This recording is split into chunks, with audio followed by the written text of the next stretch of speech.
আসসালামু আলাইকুম। Free for Palestine এই প্যালেস্টাইনের জন্য আজ সারা বাংলাদেশ উত্তাল। বিশ্বর মজলুম মুসলিমের পক্ষে আজ সবাই সেই মুসলিম কান্ট্রি হিসেবে বাংলাদেশ সবসময় তাকে এগিয়ে এবং সেই হিসাবে আজকেও বাংলাদেশে চলছে সেই সারা বিশ্বব্যাপী ডাকা যে হরতাল বলা যায় সেটাই।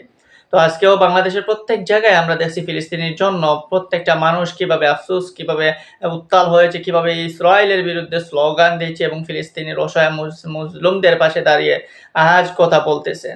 সেই হিসেবে আমাদের বাংলাদেশের প্রত্যেকটা অঞ্চলেই চলতেছে, যেমন সিলেট, ঢাকা সব জায়গায় মোটামুটি সবকিছুতেই আজ সবাই সরব। তার মধ্যে আমরা যাদেরকে এখন পর্যন্ত বাংলাদেশের ফ্যান ফলোয়াররা ফলো করে, যারা বিশেষ করে স্পোর্টসের ক্ষেত্রে আমরা যাদেরকে ফলো করি, যাদেরকে আমরা স্পোর্টসে বড় আসরে একদম আসনে নিয়ে উপনীত করি, বড় আসনে বসিয়ে রাখি, যাদের কথা আমরা সবসময় বলি খেলাধুলায় বাংলাদেশকে যারা রিপ্রেজেন্ট করে সেই বাংলাদেশি ক্রিকেটাররা, বিশেষ করে সেই বাংলাদেশি ক্রিকেটাররা এখন পর্যন্ত যেভাবে সরব উপস্থিতি দেখিয়েছেন ফিলিস্তিনের পক্ষে, সেই হিসাবে গর্ব করতে হয় আমাদের এই বাংলাদেশি ক্রিকেট প্লেয়ারদেরকে নিয়ে।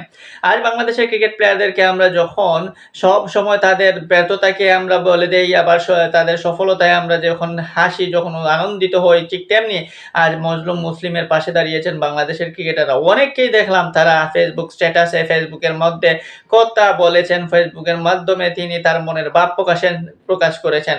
আপনি একদম তরুণ থেকে শুরু করে একদম ওল্ডার পর্যন্ত প্রত্যেকটা মানুষই আজ আজ আফসোস করছে ফিলিস্তিন নিয়ে। আর সেই হিসেবে বাংলাদেশের আফিফ হোসেন ধ্রুব থেকে ধরে বাংলাদেশ ক্রিকেটের অনেক প্লেয়াররা রয়েছেন যাদের নাম এখন আসবে না, কিন্তু প্রত্যেকটা প্লেয়ারই রয়েছেন এই মজলুম মুসলমানদের পাশে, মজলুম ফিলিস্তিনিদের পাশে। ঠিক তেমনি আমরা দেখছি ফুটবলারদের মধ্যেও সেই ফিলিস্তিনির প্রতি যে একটা মনোভাব, ফিলিস্তিনের প্রতি যে একটা মায়া, ফিলিস্তিনের জন্য যে কিছু করার একটা প্রবণতা, সেটা আমরা দেখতে পাইছি।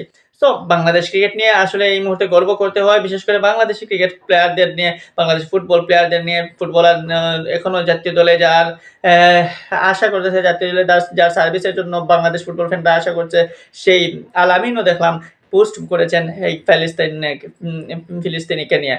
সো বলতেই পারেন যে বাংলাদেশে যেভাবে ফিলিস্তিনের প্রতি সহমর্মিতা বা ফিলিস্তিনের পাশে যেভাবে আমরা দাঁড়িয়েছি, সেইভাবে যদি বিশ্ব মুসলিম আজ এক হয়ে দাঁড়াতো, হয়তো এইরকম নির্মমতা, বর্বরতা আমাদের আজ দেখতে হতো না। তারপরও বিশ্ব মুসলমান জেগে উঠুক, সেই প্রত্যাশা সবার। দিন শেষে আমরা ক্রিকেট প্রেমী যারা রয়েছে, ক্রীড়া ফ্যান যারা রয়েছে, তারা কিন্তু সবসময় খেলা প্রেমী, সবসময় খেলা নিয়েই আসলে ফেসবুকে কথাবার্তা বলা হয়, কিন্তু এই বিষয়গুলো সবাই বলতে চায় না, সবাই আগ্রহ দেখায় না। কিছু কারণ হচ্ছে নিজেদের নৈতিকতার কাছে হয়তো তারা নিজেই বন্দী, হয়তো ভাবে যে এখানে বললে কি আর এমন হবে।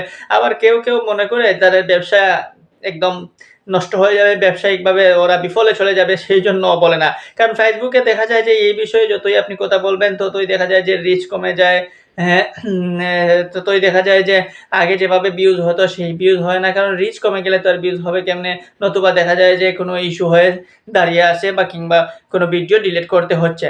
সো সকল বাধা উপেক্ষা করে যারা ফেসবুকে কথা বলছেন, তারাই তো রিয়েল হিরো। সো আমরা আশা করব যে ফেসবুক কর্তৃপক্ষ এই বিষয়টা খেয়াল রাখবেন, যাতে মানুষের কথা বলার যে অধিকারটা তারা দিয়েছে, যেভাবে একজন মানুষের কথা সারা বিশ্ব ছড়িয়ে যায়, সেই কথা বলার অধিকারটা তারা যাতে রাখে, তারা যাতে রিচটা না কমিয়ে সুন্দরভাবে আমাদেরকে বলার, এবং ফেসবুকে যারা এসব বলে থাকেন তাদেরকে বলার সাহায্য বা সহায়তা করুক, তারা সেটা দিতে পারে। কারণ সেখানে তো এমন কোনো কিছু করা হচ্ছে না যার কারণে তাদের যে রুলস রয়েছে সেই রুলস ব্রেক হচ্ছে, এরকম কিছুই তো না।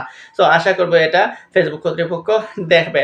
দিন শেষে বাংলাদেশের ক্রীড়াপ্রেমী হিসাবে, বাংলাদেশের খেলোয়াড় বা খেলাপ্রেমী হিসাবে, বিশ্ব ফুটবল বা বিশ্ব বিভিন্ন অ্যাথলেটের প্রেমী হিসাবে আমরা চাইবো যে খেলাধুলা যেভাবে চাঙ্গা রয়েছে, খেলাধুলার পাশাপাশি এভাবে যদি আমরা আর্তমানবতার পাশে দাঁড়াই, এইভাবে যেখানে দেখা যাবে যে একদম আর নির্মমতা চলতেছে, যেখানে বর্বরতা রয়েছে, সেই বর্বরতার পক্ষে কথা বলার মতো অবস্থা প্রত্যেকটা মানুষের মাঝে সৃষ্টি হোক, সেই প্রত্যাশা আমাদেরই। তাই বাংলাদেশের, বিশেষ করে বাংলাদেশের ক্রিকেটারদের যারা এই আন্দোলনে শরিক হয়েছেন, যারা এই ফিলিস্তিনের পাশে বা দাঁড়িয়েছেন, গাজার পাশে দাঁড়িয়েছেন, তাদেরকে আসলে থ্যাঙ্কস বা মুবারকবাদ যাই বলেন না কেন, কিছুতেই ছোট করা যাবে না, দিয়ে ছোট করা যাবে না। কারণ সেটা প্রত্যেকের মৌলিক অধিকার, প্রত্যেকের নৈতিক অধিকার থেকে আজ সবাই আজ প্যালেস্টাইনের পাশে দাঁড়িয়েছে।